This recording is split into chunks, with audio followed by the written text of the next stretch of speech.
It is my honor and privilege to welcome their Majesties, King Willem Alexander and Queen Maxima of Netherlands to Kenya for this historic state visit, their first ever, and thank them most heartily for accepting my invitation.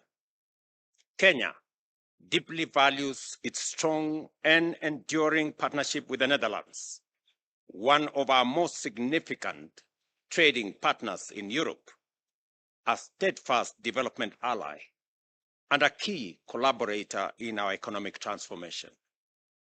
The Netherlands' global leadership in sustainable agriculture, water management, and renewable energies align seamlessly with Kenya's Vision 2030. This visit provides an invaluable opportunity to strengthen existing collaborations, explore new frontiers, and accelerate mutual investment for shared prosperity. Our nations share a strategic partnership dating back to 1964.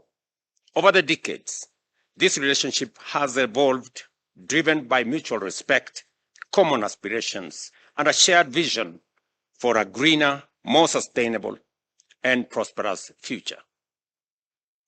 We held discussions to deepen cooperation in agriculture, trade, tourism, climate action, and regional security. We have agreed to enhance people-to-people connections, focusing on education, tourism, and women's empowerment, while aligning our collaboration with global sustainable development goals and Kenya's national priorities. As part of our commitment to deepening this cooperation, we have today signed 3 critical memoranda of understanding and a letter of intent that will translate our discussions into tangible action.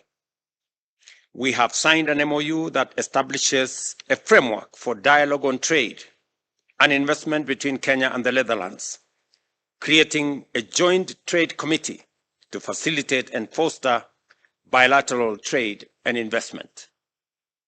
This will ensure a more structured, dynamic engagement between our business communities, unlocking new opportunities in key sectors and leveraging on the partnership and the friendship that already exist between the business communities of our 2 countries. We have also signed an MOU renewing our framework for cooperation in agriculture, reinforcing the partnership between Kenya and the Netherlands in agricultural productivity and sustainability. This agreement focuses on priority areas that will enhance food security, technological exchange, and market access. We're building on the already existing framework that was signed last year between Kenya and the EU, and that was ratified both by the EU and the Kenya Parliament. And I have explained to their Majesties that it is our intention as Kenya to bring on board the rest of the East African communities as we build a bigger market and bring on board more people. Additionally, we have signed an MOU to strengthen collaboration in tourism sector, aiming to increase the number of Dutch tourists visiting Kenya and enhance Dutch investments in our tourism industry, an area with immense potential for job creation and economic growth. I just, His Majesty mentioned to me that maybe it is time also for Kenya to send some tourists to Netherlands. And just to explain to you, Your Majesty, our tourist numbers grew from 2 million to 2.4 million last year. And as I have said in my statement, there is opportunity for investments in our tourism infrastructure. And therefore, I hope that there will be conversations between the tourism sector in Kenya and those who want to invest in our tourist facilities around our country. Additionally, we have signed an MOU to strengthen collaboration in other areas. And further to these agreements, we have signed a letter of intent that marks a significant step in addressing critical water infrastructure needs in Kenya. This includes an investment for the development phase of the Naivasha Special Economic Zone Water Supply and Sanitation Project. I did explain to His Majesty that the government of Kenya has expanded the space and land available for Naivasha Special Economic Zone from 1,000 acres to 6,000 acres. And that gives greater space and opportunity for the development of that special economic zone. And we are grateful that you're partnering with us on the water and sanitation project for that special economic zone, as well as another investment in the Sabaki bulk water supply in the coastal county of Kilifi, backed by Dutch partners. These projects will enhance access to clean and reliable water, a fundamental pillar for sustainable development and economic progress. Our discussions also focused on deepening cooperation in climate action, regional security, and people-to-people connections, particularly in education, tourism, and women's empowerment, ensuring that our collaboration aligns with global sustainable development goals and Kenya's national priorities.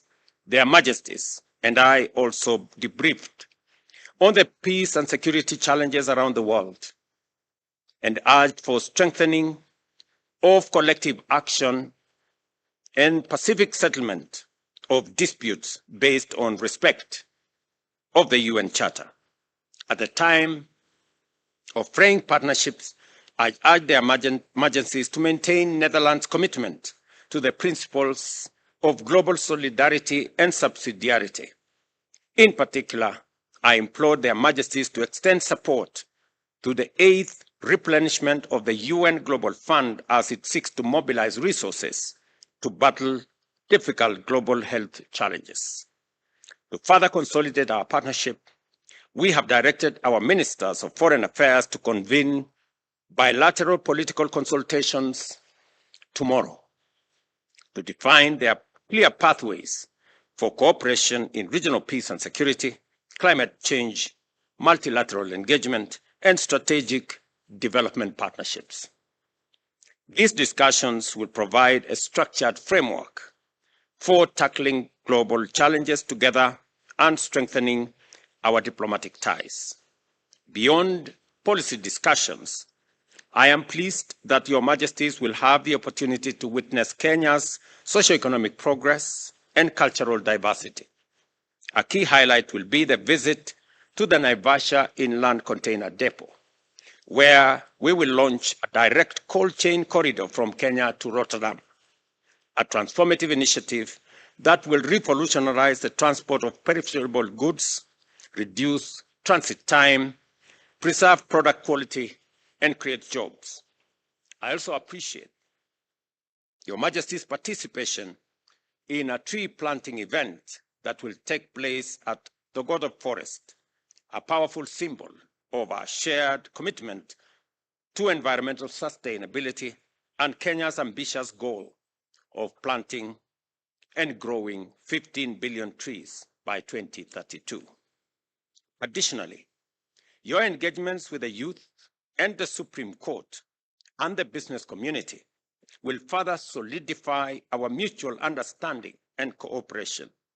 The Kenya-Dutch Business Forum will provide a platform for their Majesties to engage with young Kenyan entrepreneurs, innovators, and investors, fostering enterprise, creativity, and economic collaboration.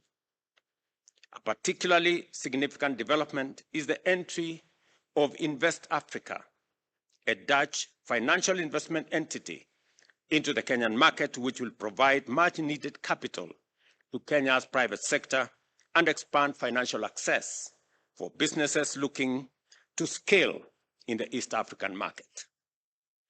I am confident that these engagements will provide Your Majesties with valuable insights into Kenya's progress and opportunities for further collaboration.